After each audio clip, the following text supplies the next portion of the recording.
വചനോദയം.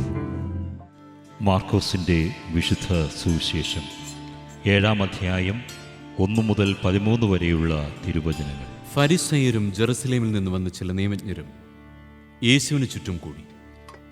അവൻ്റെ ശിഷ്യന്മാരിൽ ചിലർ കൈ കഴുകി ശുദ്ധി വരുത്താതെ ഭക്ഷണം കഴിക്കുന്നത് അവർ കണ്ടു. പൂർവികരുടെ പാരമ്പര്യമനുസരിച്ച് ഫരിസയരും യഹൂദരും കൈ കഴുകാതെ ഭക്ഷണം കഴിക്കാറില്ല. പൊതുസ്ഥലത്തു നിന്ന് വരുമ്പോഴും ദേഹശുദ്ധി വരുത്താതെ അവർ ഭക്ഷണം കഴിക്കുകയില്ല. കോപ്പകളുടെയും കലങ്ങളുടെയും ഓട്ടുപാത്രങ്ങളുടെയും ക്ഷാളനം തുടങ്ങി മറ്റു പല പാരമ്പര്യങ്ങളും അവർ അനുഷ്ഠിച്ചു പോന്നു. ഫരിസയരും നിയമജ്ഞരും അവനോട് ചോദിച്ചു, നിന്റെ ശിഷ്യന്മാർ പൂർവികരുടെ പാരമ്പര്യത്തിന് വിപരീതമായി അശുദ്ധമായ കൈകൊണ്ട് ഭക്ഷിക്കുന്നതെന്ത്? അവൻ പറഞ്ഞു, കപടനാട്യക്കാരായ നിങ്ങളെക്കുറിച്ച് യേശയ്യ ശരിയായി തന്നെ പ്രവചിച്ചു.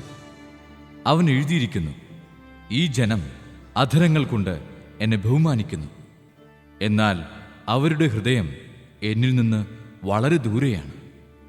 വ്യർത്ഥമായി അവർ എന്നെ ആരാധിക്കുന്നു. മനുഷ്യരുടെ കൽപ്പനകൾ പ്രമാണങ്ങളായി പഠിപ്പിക്കുകയും ചെയ്യുന്നു. ദൈവത്തിൻ്റെ കൽപ്പന ഉപേക്ഷിച്ച് മനുഷ്യരുടെ പാരമ്പര്യം നിങ്ങൾ മുറുകെ പിടിക്കുന്നു. അവൻ തുടർന്നു, നിങ്ങളുടെ പാരമ്പര്യം പാലിക്കാൻ വേണ്ടി നിങ്ങൾ കൗശലപൂർവം ദൈവകൽപ്പന അവഗണിക്കുന്നു.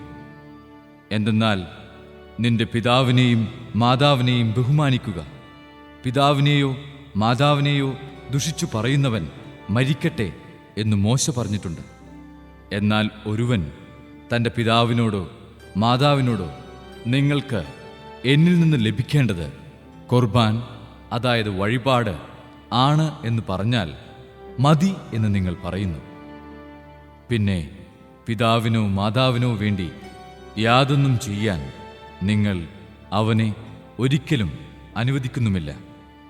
അങ്ങനെ നിങ്ങൾക്ക് ലഭിച്ച പാരമ്പര്യം വഴി ദൈവവചനം നിങ്ങൾ നിരർത്ഥകമാക്കുന്നു.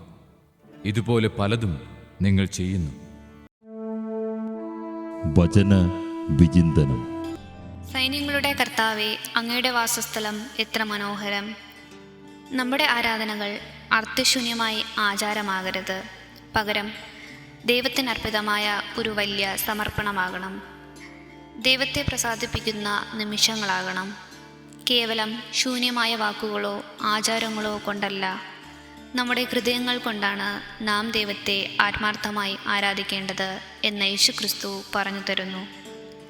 നമ്മുടെ ഹൃദയം കൊണ്ട് ദൈവത്തെ യഥാർത്ഥമായി ആരാധിക്കുമ്പോൾ ദൈവത്തിൻ്റെ അധികാരവും ശക്തിയും നമ്മുടെ ഉള്ളിൽ പ്രവർത്തിക്കുന്നതായി നമുക്ക് അനുഭവപ്പെടും.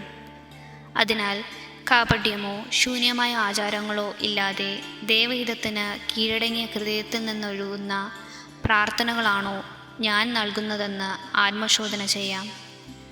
നമ്മുടെ സ്വർഗീയ പിതാവുമായുള്ള യഥാർത്ഥ ബന്ധത്തിൽ രൂപാന്തരപ്പെട്ട് ഹൃദയത്തിൽ നിന്നുള്ള പ്രാർത്ഥനകൾ നമുക്ക് സമർപ്പിക്കാം.